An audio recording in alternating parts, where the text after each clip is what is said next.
DC Pharma Show. It's that DC Pharma, that DC Pharma, that DC Pharma. Used to get my piece from AZ.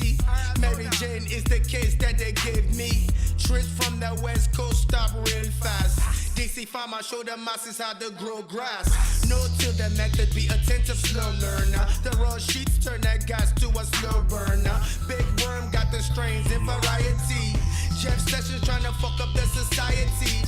Cannabis community, rise up, eyes up. Fight for your right to light or eye shut. Loud from the motherland. I'm getting high in stadium. Super gas, no clone, it grown with vibranium. Try coke chasers, council of the grower. Self-sufficiency, that's how we need our smokers. Alien dream turn Girl Scouts into soldiers. Smoking doja. Contact if you come closer. Every Monday, 10 to 11 p.m. Focus on that grow, watch the show with your BM. Comedy but interviews, real lit. The DC Pharma Show, educate real shit. The DC Pharma, that DC Pharma, that DC Pharma, that DC Pharma Show. Is that DC Pharma, that DC Pharma, that DC Pharma Show. Is that DC Pharma, that DC Pharma, that DC. What's going on, everybody? Big Worm coming to you here. This video you're about to see is an exclusive video. It has not been uploaded yet. You're the first to see it on the DC Pharma Show. How to make your own Vortex 5-gallon bucket.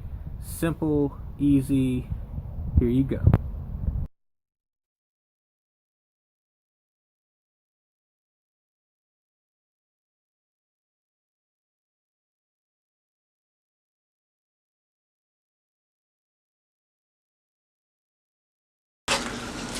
Alright everybody, Big Worm here. So the first thing we have to do is we have to put a hole in the bottom of our bucket, and this right here is what they call a 1 inch slip to slip bulkhead, and this unscrews. Alright, it comes completely off. Got a nice rubber seal there. Alright, so this is a 1 inch, and the instructions with it suggested to drill a 1 3/4 inch hole. So that's what I have here, 1 3/4 inch hole saw bit. And we're just going to center this in the center of the bucket.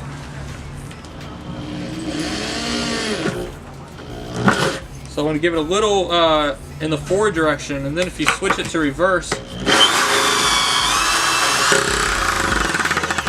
ahead and cut that down. Through. And that helps it like not tear up as much, keeps some of this threading stuff outside the bucket, keeps the inside a little bit nicer. So that's the hardest part of this entire project. Really the hardest part is ordering this piece online, because I couldn't find it anywhere locally. So you got to get this on Amazon.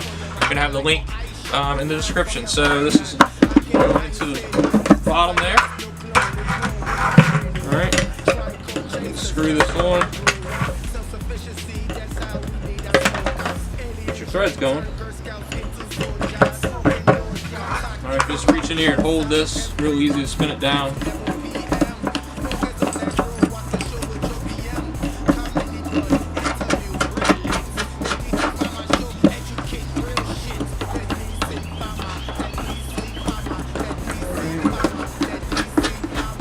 Just hold it. You want to keep it centered. And you just tighten that right on there. Alright, and that is step 1. You have installed your drain. Alright, be back with you. Alright everybody, so for the 5-gallon Vortex brewer that we're giving away on the show tonight, I'm using a old repurposed milk crate. So you can use any type of base that you want. I saw some stuff at the Dollar Tree that I think would work, that would hold the weight okay. Also, you could very easily build a simple little base out of repurposed wood. Just make sure you use a sealant. So basically this just goes on here. So I'm going to turn this bucket upside down. I'm just going to set our base on here. And I went ahead and did some measurements so that everything would line up. So depending on your base, so you need this to come through here. Alright, and then you're going to attach a 90-degree to it. I left the piece inside. Attach that right there. We're gonna attach our 90. Okay, and these are, because it's not under pressure, you don't have to glue this, so this can come apart, you can clean it. I repurpose PVC, so I always have some PVC sitting around. So at this point, we can go ahead and just flip it over. Alright, that's going to give us a nice stand. Go ahead and put this piece on.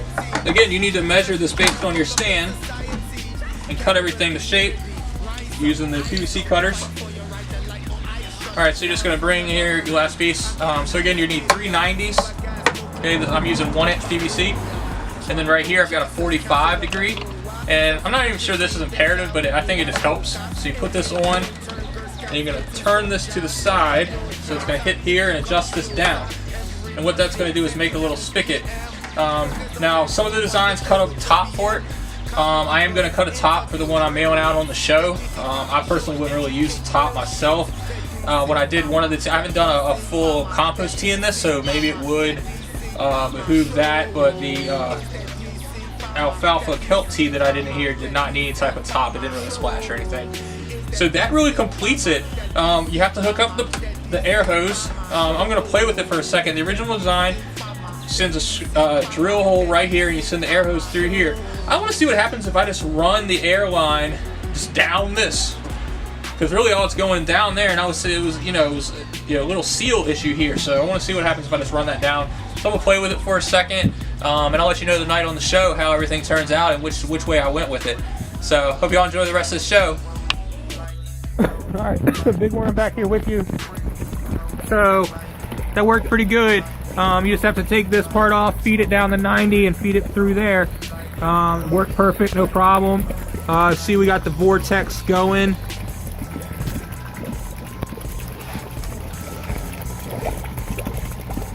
That's all there is to it. You can play with this, maybe to increase your vortex.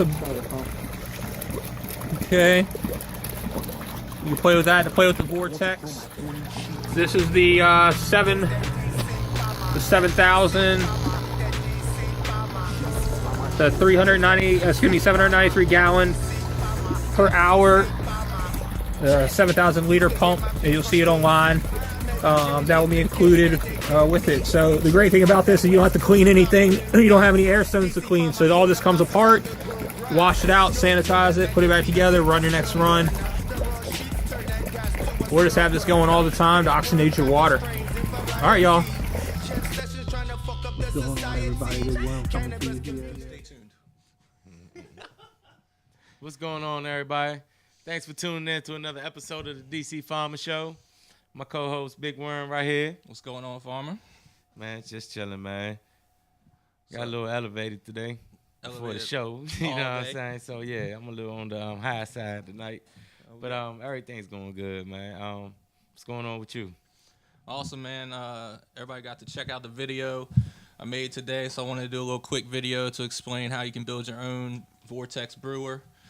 We will be giving away a Vortex brewer tonight on the show.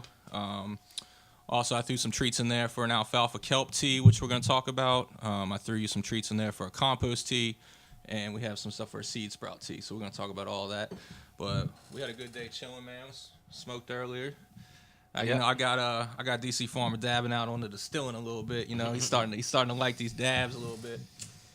But yeah, man, definitely. And y'all heard it, the giveaway, Vortex brewer with some teas ingredients in there that he made up himself. So make sure you put the number up there today. Jacob 202-618-9399. Make sure y'all call in today. I guess what you want? This your giveaway. So what you want the number to be today? We'll do number 9. Number 9. What's going on, Stoner? You want to hold it down for us tonight, Stoner? All right, so what we're going to do is we got people in here already. So for y'all that been waiting and all that, go ahead and start calling in. Calling number 9 is the winner for the night. Stoner's not going to win because he's going to be holding down the phone, y'all. So you do have a chance. Call in. So we'll, here you go. He passing the phone. So if you even if you're not growing right now, you should be growing vegetables. So you can use this brewer for multiple things. But the first thing we're going to talk about is using it for what I call botanical tea. You know, and that's just fancy saying we're going to make a plant tea. We're going to feed the plants some plants. Jacob, can you throw that one picture up there for me? So we're going to throw a picture here, what's called dynamic accumulators. And if you just Google dynamic accumulators, you'll find this in Google Images. I love this one because they broke it down by the periodic table. So it talks about all these different plants and the nutrients that they give. So, you know, if you need CalMag, you know, you can look at, you know, what's giving calcium, what's giving magnesium, that kind of thing. So when we're looking at giving a well-balanced tea, you can start really playing and tweaking with some of these things, especially if you're growing them yourself. You know, you have some of these things available. But in the kit tonight, you're going to get the kelp alfalfa tea. And, you know, alfalfa, if you look at some of these old organic books, it's referred to as the kelp, you know, of the land. You know, I mean, it's loaded with trace elements. It's loaded with NPK. But the big thing, in my opinion, is tricantanol. And if you don't know tricantanol, it is a growth hormone, natural growth hormone. It helps shorten budding sites. Some people might even say that it's the magic ingredient Super Thrive. You know, it's secret or whatever, but that's what people say is in that isolated tricantanol. You know, by making this tea, you're going to release that into the water and make that plant hormone available, you know, to the plant. You can drop that down, Jacob. Thank you. And that's what I wanted to ask. Like, and this is the botanical tea we talking on, right? Right. Now, what are people may want to know or whatever? What are the benefits do you seem to see? What do you think the benefits are of the botanical teas to the garden? So we're definitely making that tea for nutrition. Okay. We're making it for hormones. Okay. We're making it, you know, different things basically. But the main thing for that is definitely going to be we're going to get some NPK. We're going to get some micronutrients. And then we're going to feed it the goodies. In this case, we're using alfalfa and kelp. Now on the botanical end again, right? Do we do that in flower, vegging, or does it matter? So I use the kelp alfalfa tea. I'll do that early on. I'll feed that from day one, once a week, once every other week. You can rotate it, and then I drop it the first 2 weeks of flower. I know Mountain Organics, and I've seen Clavis Coop. Mountain Organics just runs his botanical, but I know Clavis Coop talk about running it all the way through the end. You know, you're not really going to see any type of toxicity or anything from these botanical teas. You know, you can, you know, you cut them down. You know, if you're worried about something like that, cut it in half. You know, you know, the benefits and the hormones are going to come. You know, if you don't want that NPK, you can just cut it down. But then you could use different plants. You use some horsetail, you know, if you want silica. Now, a lot of these teas is going to be made in the Vortex brewer, I suppose, right? Yeah, so the Vortex brewer is going to make all of these teas. So what are your time requirements for some of these teas? I think 24 hours. 24 hours. And I will say that with the Vortex brewer, after 24 hours of the alfalfa kelp tea, you could smell the alfalfa in the water. It was a much more pungent smell of it really absorbing than I found, but just by bubbling it overnight. Now, is it important to keep it at no more than 24 hours? Because do you run into a danger? Like, some people may say that your content, whatever it may be that you're brewing, can turn into alcohol. Right. So I think that's a good segue. So the alfalfa kelp, as long as you keep it aerated, it's going to be fine. Because you could actually do it an anaerobic process and just leave it with water. Right. So now when we move on to a compost tea, that's when that time is really important.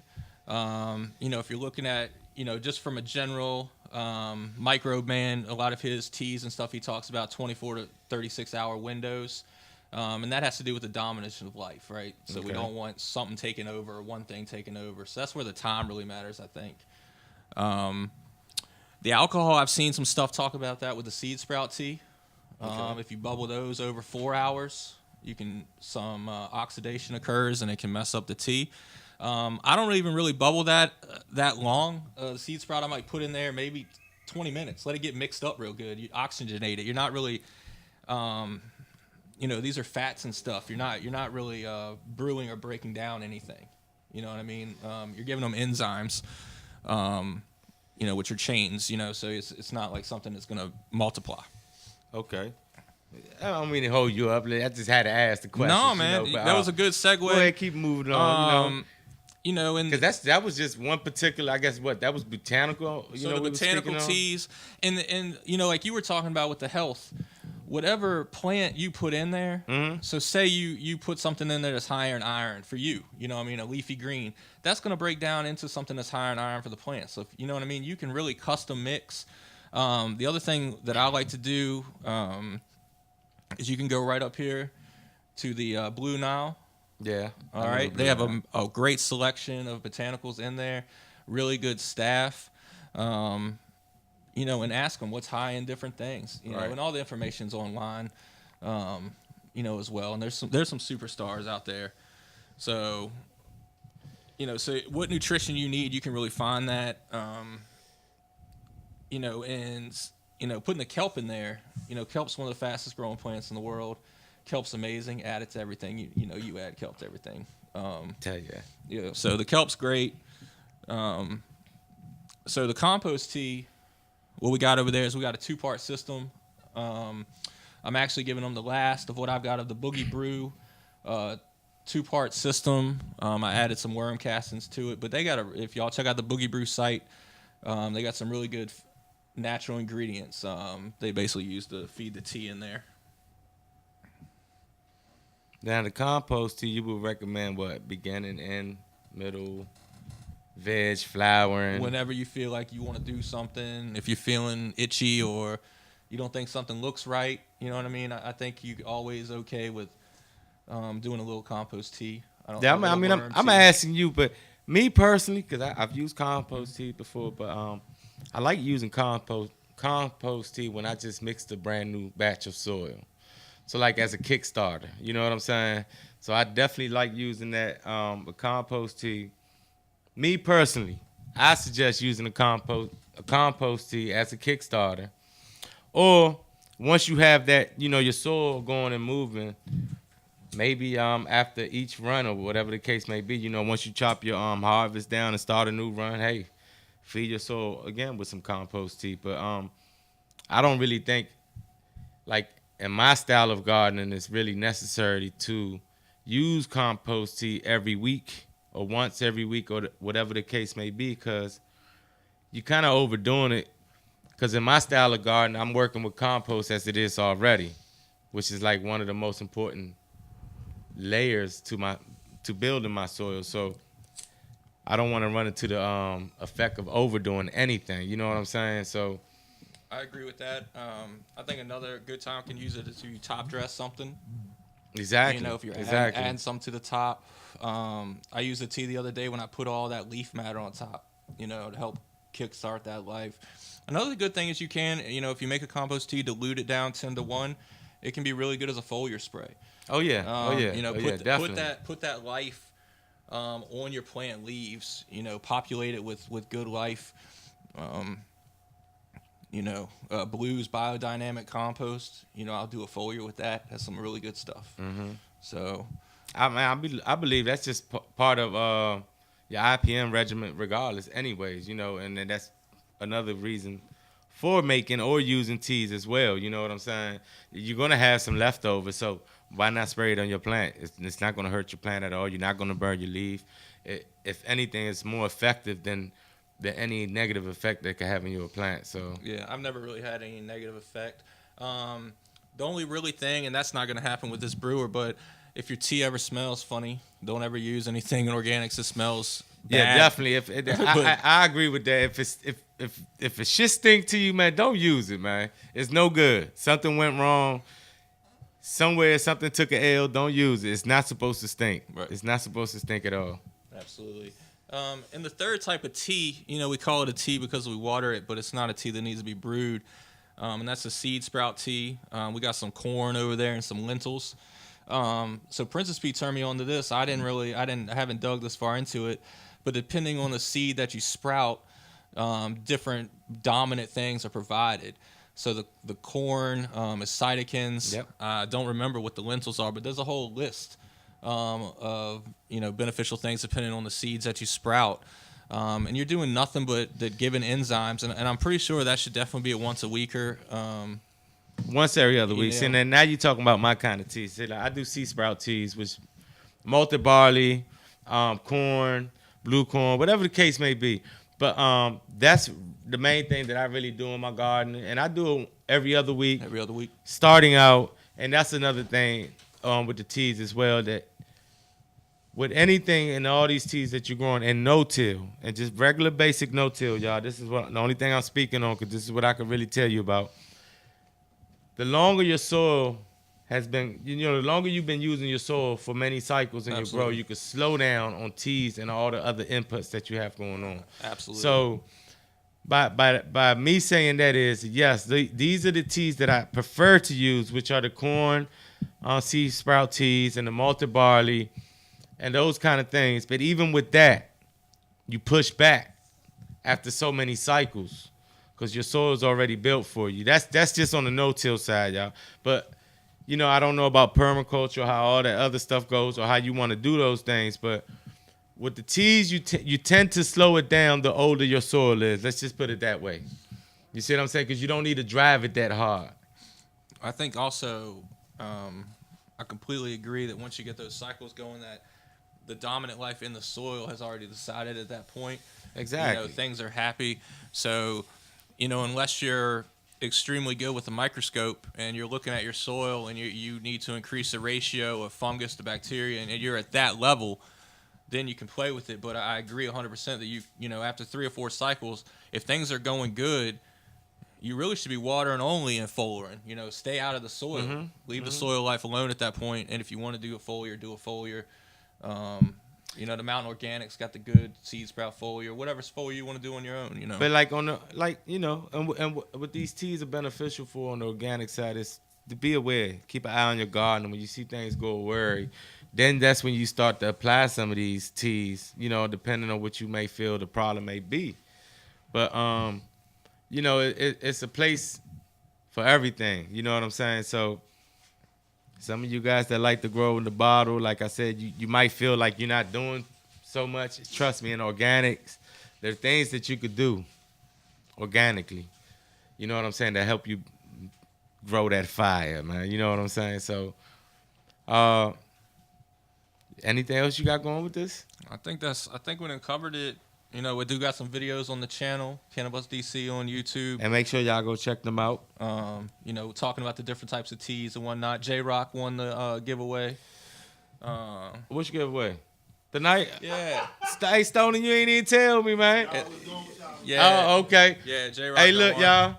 Stoner didn't tell me. Obviously, Big Worm knew. J-Rock won the giveaway tonight, y'all. He won the Vortex brewer with the teas. So, hey, I know he going to use it. So, if there's anybody in the DC area that wants one, I'll order some more of those, gaskets or whatever. They're like $3. The deal is you don't need the tool. I'll cut you the bucket or whatever, for $20 if you want one. You just got to buy the air pump. That's really the money. The air pump is the most expensive part of the whole deal. And finding you a little stand that you like for it. Like I said, I think there's some ones at the dollar store. Some of those hamper baskets they got would probably hold it okay. Look, this is what we're going to do tonight, y'all. Look, if y'all want one of these buckets, they don't cost much. Hit Big Worm's DM up. Blow him up, man. Blow him up on Cannabis DC on IG. Blow his DM up. Tell him you want a bucket. They don't cost much, man. Just tell him you want a bucket. I'm telling you, it'll be very beneficial to your garden. Whether you organic grower or synthetic grower, it's beneficial to your garden regardless. Because like we said, you could spray your flower with it. As a foliar feed. You know what I'm saying? So at a minimum, you aerate your water really well before you feed with it. Indeed. You know what I'm saying? You can mix your nutrients right in there. I mean, technically it don't have to mix organic. It would You could put a little bit of advanced nutrients in there if you needed to and mix it up. just make y'all sure y'all just blow his DM up. Even if to say what's up, say hey, what's up, Big Worm? Just blow his DM up. That's all. That's what we want. Hey, but as I'm talking, congratulations to J-Rock.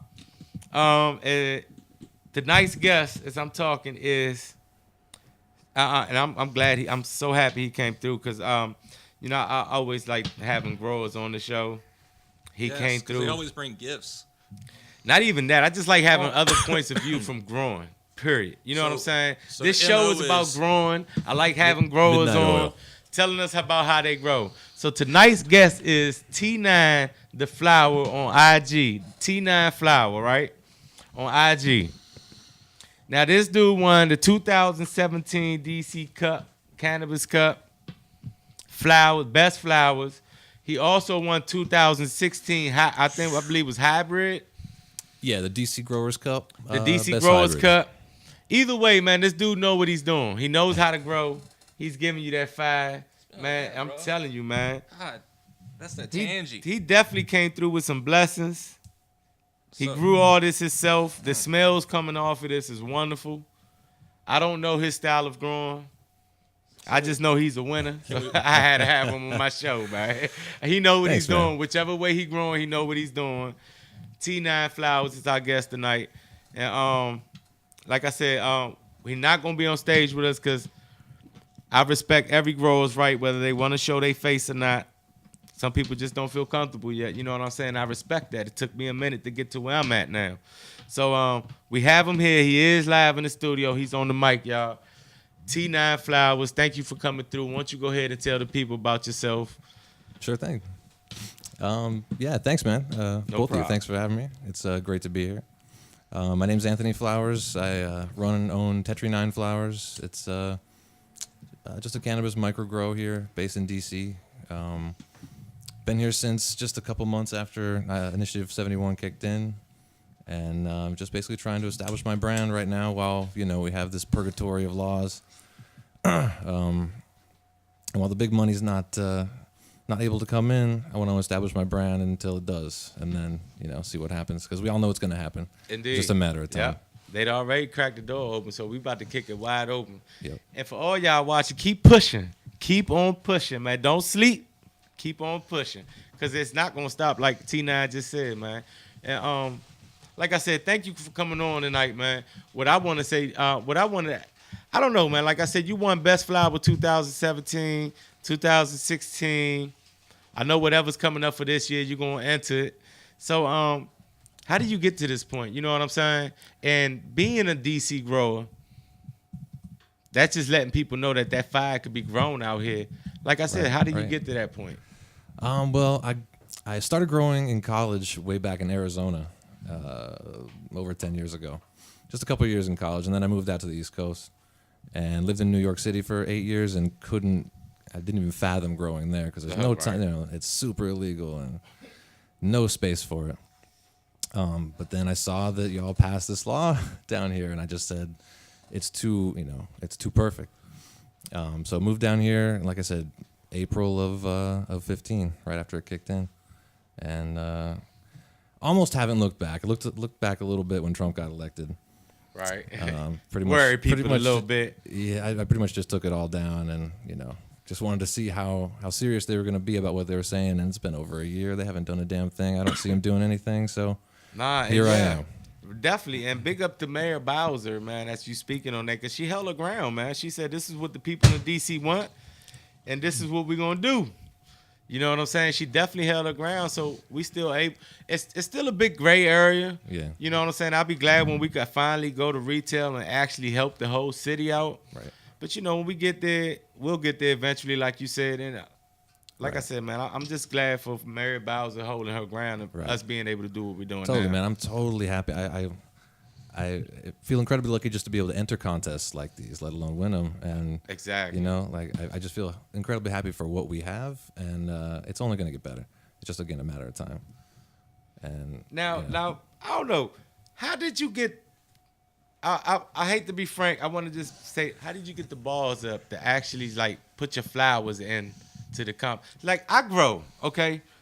I like my grow. I like my smoke. I think I grow the best shit. Whatever. That's anybody that grows their plant, right? Yeah. But when it actually goes to throwing it out, then you be like, I just don't know. Yeah. No, You know what I'm saying? Totally. Honestly, just the response from people. My first harvest here in DC after taking 8 years off. the response was great. So I just said, why not? Worst case scenario, I don't win. And first Exactly, contest I okay. didn't. First contest I entered, I got third. And then DC State Fair, I got third. And I decided to grow. I attempted to grow the strain that beat me, the first place strain, which was golden strawberries, right? But they were out of that, so I got golden lemons. And ended up winning with that. So Now, Which tested at ridiculous 30+%. yeah, 35.1, damn, it tested at what? 35.1. Shit. Ridiculous. And that what strain was that? Golden lemons. Golden lemons. Yeah. Man, look, this is my first time even hearing about a plant testing that high, man. So I Me can too. see why you definitely won, man. Me too, man. And I got one of the. I entered the absolute top colas, but I got one of the lower buds tested earlier, and it was 30.8. Now, So I knew I had something, but not 35. Now, with that being said, and I know that a lot of people wondering, because I'm an organic guy. I don't hate on nobody's style of growing, so I wanted to ask, how did you get there? What's your style of growing? I grew up on soil, basically ocean forest, purely, and then a couple years ago I switched to cocoa, Okay. and it's if you can master it, I think it's the best. I do, 99% organic nutrients, but in cocoa, and I have to disagree with you. These nutrients smell like the worst thing you've ever smelled in your life, and this would just make it worse. But yeah, got to keep them mixed. But yeah, I actually did a study a couple years ago now, feels like forever ago, between Botanicare and just a new startup nutrient company called Renewable.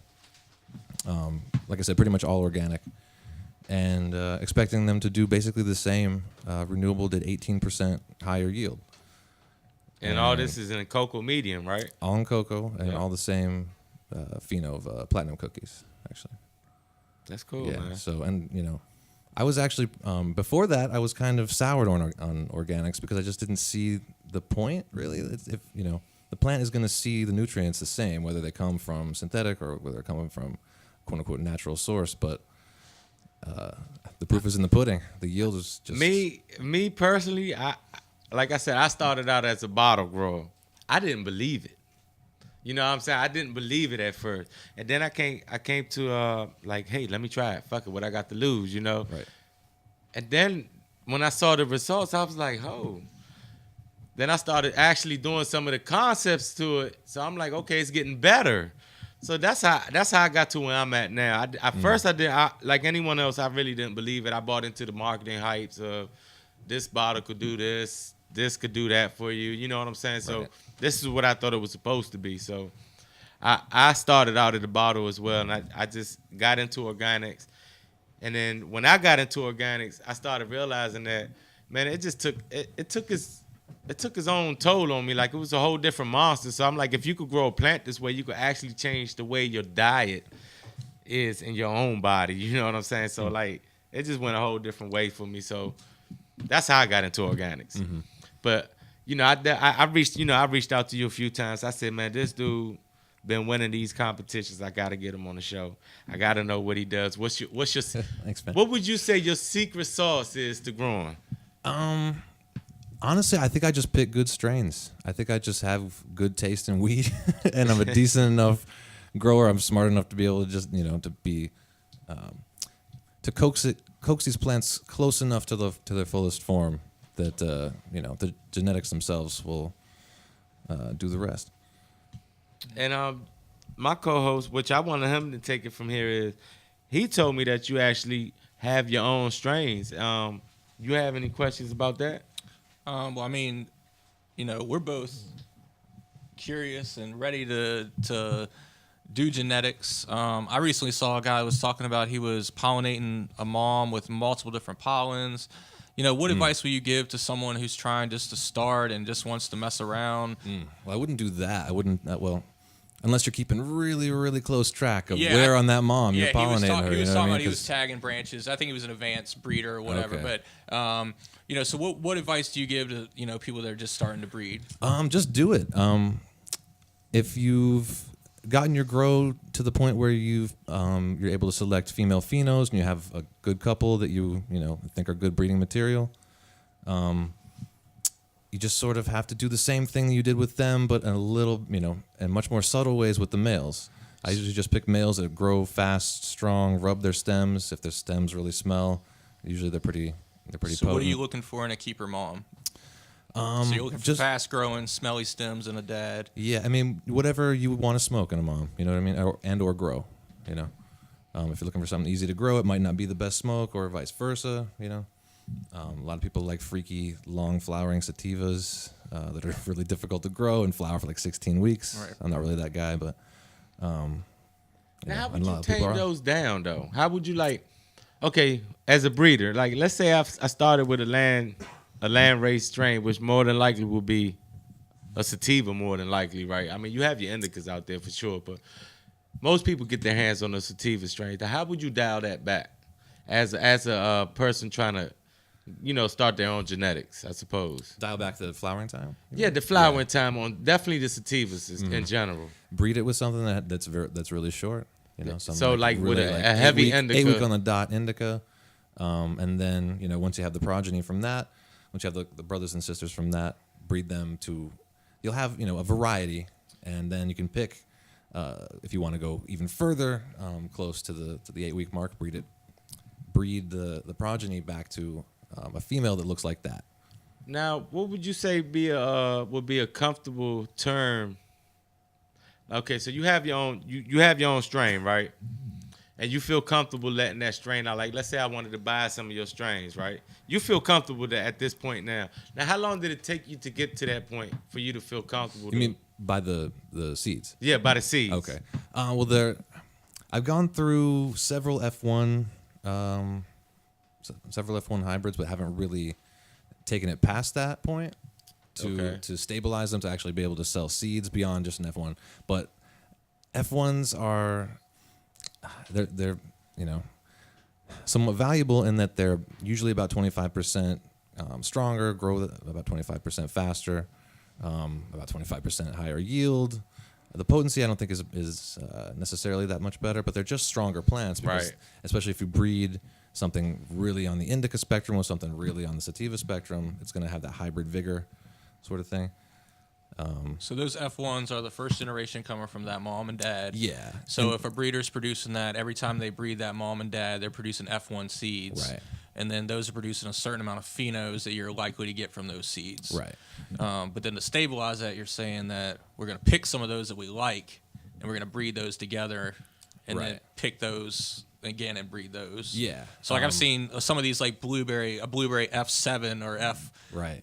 They've been doing it for a really long time at that point. The F numbers is just the generation. Right. So F1 is the Just- first generation, and then F2 is supposed to be the brothers and sisters. It's inbreeding. It's more or inbreeding, less, you know what I'm saying? exactly. And some of them are back cross, like the cookies samples that I gave you guys are a cookies back cross from BC Bud Depot. Basically, they have, I think it's forum cut cookies, and they crossed it with animal cookies or something else, and then took the seeds from that, got a male from that, and bred it back to the cookie's mom. So basically, son had sex with mom in order to back cross it because they want to just keep the cookies traits. Right. You know what I'm saying? They don't want the animal cookies. They want the cookies.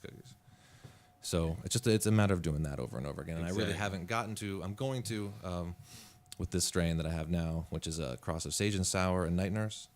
I'm calling Midnight Oil, and Sage and Sour is like 75% sativa, so it's not like really long flowering, anything crazy like that. But the Night Nurse was 100% indica. So, and they came out great. The F1s are awesome. Now, I don't Really want stable. to, I don't want to like, I guess jump the gun or anything or speak out of turn, but I don't think it's too many breeders in DC actually breeding. And I honestly wouldn't call myself a breeder quite yet because I haven't fully Right. stabilized a strain. I make crosses. I'm a crosser. Or whatever, okay. you know? I think pollen chucker is the offensive term. So is that how you actually do it? You like spreading pollen on your plants? Basically, yeah. I have a separate tent that I use just for breeding. And for the Midnight Oil, I put just a female Night Nurse and a male Sage and Sour that I felt was good and strong. Right. And I just put them alone in a tent, small tent together, let them flower, and it made like 600 seeds from a 2 foot tall plants. Wow.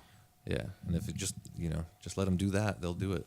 Okay. And then that's pretty much how you start your process then, right? Yeah, and you don't even that's that's the only time I've actually done that. And it's actually fairly extreme. Most people just, take a male, flower him on his own, collect the pollen from him, put it in a little bag, seal it up, and you have to make sure it stays dry, otherwise the pollen will go bad.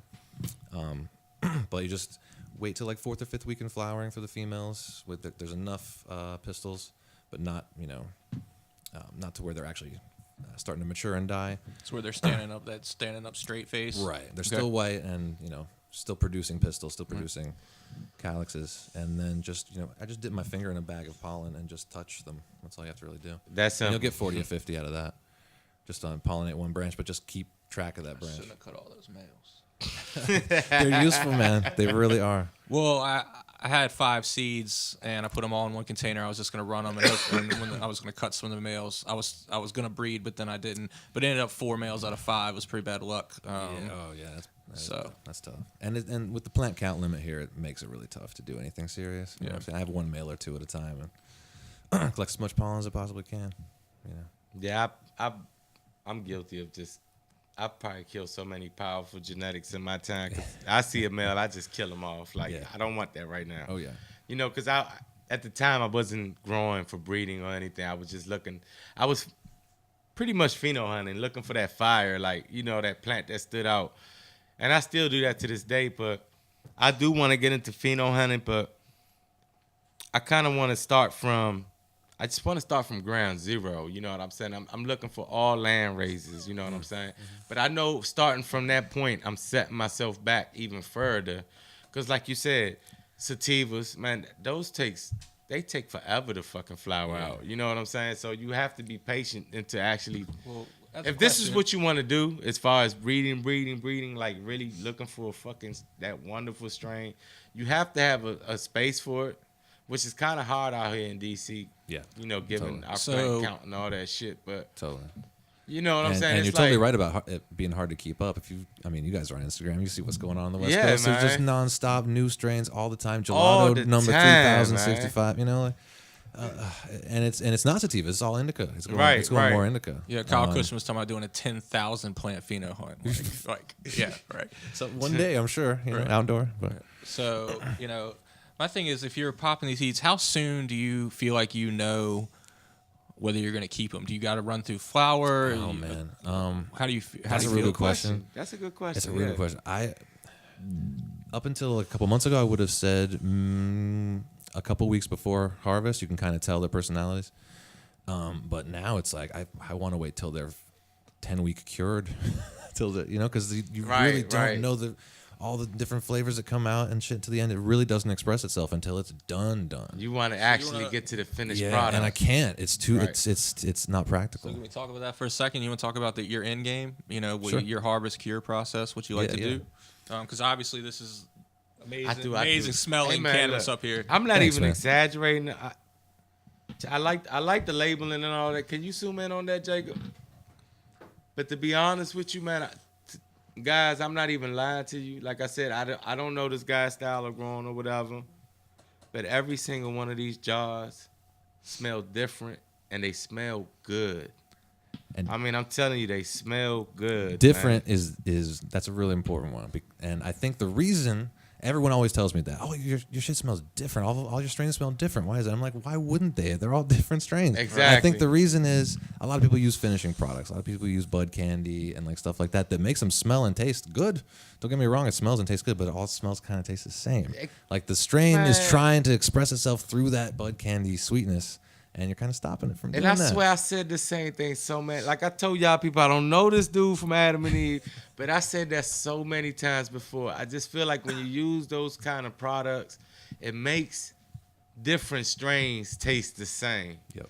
So that's just my feeling on it.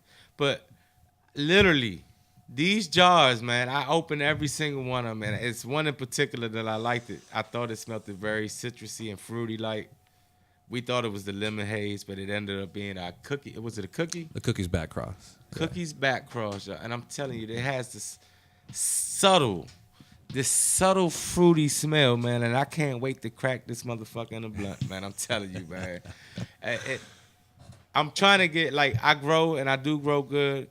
I don't toot my own horn, though, but I want to get to this level of growing. You see what I'm saying? this is what craft growing is about. You see what I'm saying? And this is what the industry, this cannabis industry, this is how you're gonna survive it, being able to grow craft weed, craft cannabis. Cause like I said before, Your mouth to God's ears, man. yeah, like I said before, the commercial industry is coming and it's coming hard. But they're not gonna be able to grow shit like this. You know what I'm saying? Definitely not gonna be able to grow shit like this. So that's why I like having growers on my show. To hopefully, if people paying attention, you might could catch on to some tips and tricks. You know what I'm saying? If you're taking notes, if you're not taking notes, if you're listening, you know what I'm saying? I am an organic grower, but other people grow different, and they've been doing it for a while different, and they have tricks and trades to this, man, that might help however grow. Yeah, I mean, if no-till didn't speak to my lifestyle, you know what I mean? I definitely think that, you know, a hempy bucket or some other style of cocoa with good nutrients, you can definitely inoculate with any inoculant you want. You know, it is organic matter. It will, you know, will hold. It is optimal water holding. So you can pump it with what you want to pump it with. You know, I do think it's, you know, obviously a good style, you know, growing here. Yeah, definitely. The no-till is just simple. It's just sustainable. It speaks to other things, you know. It's you know, it's a style. You know what I mean? It's just a different style. But I would love to hear about the cure. So what? Oh yeah, you did. Hook us up. What's your style? What's your harvest style? I guess my cure style is weird. I use the refrigerator a lot. All right, please do. And yeah, see that's the face everybody makes. Right. I love it. That's how I learned how to do it. Because especially around here, the fridge is the shit. Because especially in summer when you can't find a dry place, especially if you live in a basement apartment. Yeah, the humidity kicks ass out here, man. When you're trying to dry, it's like mold is ridiculous. When it's hot out here, y'all, what he's talking about, man. When it's hot in DC, man, it's not only hot, but it's humid with this heat. So it's like you just getting stepped on top of the heat, man. It's ridiculous out here, man. Yep. And the mold comes with that. So just having it in the cold refrigerator is a ward against mold. Doesn't stop it completely, you know, never stop it completely, but it's a ward against it. This is my first time actually hearing this, man. Like actually you curing using the refrigerator. Mm-hmm. And when it gets a little too wet, I put it out on plates and put it in the fridge because it's so dry in there. You just got to close it, leave it in the fridge for, you know, half hour, an hour, go check, just see how dry it is.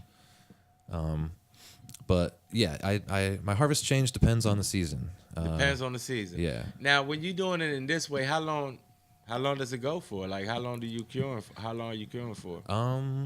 I mean, I guess the peak cure I've found it kind of depends on the strain. But like 2 or 3 months. 2 or 3 months. Peak minimum a month I've found. And it's something you definitely got to keep your eye on throughout that 2 or 3 months. Yeah. Like, okay, yeah, definitely. I organize my life around it. You can't can't leave. I feel that it's important. You know, even I told my co-hosts sometime as well, man. Even with myself, curing is so important to the growing process. Like, I know, even me, man. Like, you get to that final boom harvest time, you cure for 2 weeks. It's ready to go, man. It's ready to smoke. It is. Technically, it is. No harm, no foul on that. But I guarantee you, that same plant, that same strain, you let it go for a few more months, the smoke will be so much better. Twice as good, in my opinion. Yeah, it just definitely. gets better. The smell changes every day. Definitely. Love So, it. you know, you could definitely cure, I guess, in, 2 weeks? Minimum. Minimum. I would say 2 minimum weeks? a month. But Minimum just of a month? until the moisture of the buds is stable. I think that's the minimum. Okay. And then you reach different stages to where I've found that, you know, the individual buds will smell, not just the jar of them. And, you know, the smell itself will just become much more potent and sort of change a little. So are you doing a wet trim or a dry trim? I do dry trim in summer when it's wet. I just almost whole plant dry. And then, wet trim in winter just because, you know, I'm trying to keep the dry time just under a week, I like. And, it's just trying to keep the buds as stable the moisture of them as stable as possible. Okay, You know so what I'm saying? you definitely try to keep it to that 7-day format. Yeah, I don't want to go any longer than that, especially here because it's so wet, especially in summer. Just the mold. Yeah, I mean, I would agree with you definitely. Me, I more so break my back to try to get what would I say, and then to try to dial that environment in my room. But what comes with that is building. We have 2 minutes. Oh wow. What comes with that is building. So like, your style definitely makes sense. Like I said, and this is my first time actually hearing about refrigerating and curing and all that. But when actually, when it comes time to harvest, I spend so much time and money dialing that room, man, because I know it has to be perfect to get the perfect flower. You know what I'm saying? Yeah. Like, Gotta treat if 'em like you want princess. that 50 to 60 degree humidity and temperature in it, in DC, I'm just talking about in DC personally, it's hard to get that. It's definitely hard to get that because the temperature of today could be fucking 75 degrees. Tomorrow it would be 35 degrees. It's just like that. You know what I'm saying? So I found that in building up whatever room you have, and it could be very expensive in DC. You know what I'm saying? Because the weather changes so rapidly out here. I found that the way of doing it, but I found it very interesting hearing your point of view today, not really realizing that you could utilize the refrigerator, man. That's pretty cool. Yeah, it's the only thing I've found that's dry enough. If it gets too wet, I don't know what to do. Well, with that being said, like I said, I love having growers on. This is why time slipped away with us. It seemed like we running out of time. T9, why don't you tell the people how they can reach you on social media and whatever you got coming up? And are there any DC cannabis cups or anything coming up that you might be entering? I do believe the annual DC Growers Cup is happening in May. That I'll likely be entering. I'll probably enter the Breeders' Cup portion of that this time for the first time. That'll be nice. But yeah, my Instagram is just at T9Flowers. Get me on Facebook at Anthony Flowers. And yeah, that's really about it for now. I'm going to be looking for vending opportunities soon, or gifting opportunities, excuse me. And yeah, just look for me at other cannabis events. Certainly the CannaFest coming up on, was it 19th? Yeah. 21st. Well, definitely, 21st. man. Look, keep your eye open for T9, and if you lucky to run into any of his gear, get it, buy it. If he's vending, flood his table. Local, support your local growers. I'm telling you, if you see this guy at any vending venue, y'all should be flooding his table, man, because this shit smells fucking delicious, man. I wouldn't even dare press this shit. I'm smoking this, man. So Now, that's a compliment. yeah, no bullshit, man. So if you are vending, y'all make sure y'all flood his table and check him out, man. He's a winner for a reason. So with that being said, I want to shout out DC Scrogger. He's got an event coming up, I believe, April the 4th. Bring your own bucket. Bring your own bucket. Bring your own bucket because he's doing the soil mix, and y'all don't want to miss out on that. So thank you again, T9 Flowers, for coming through and blessing the people with some of your tips of growing style and everything. And thank the chat and everybody on live for coming through, and see y'all next week. Peace, Thanks for everybody. tuning Grow in. my own shit.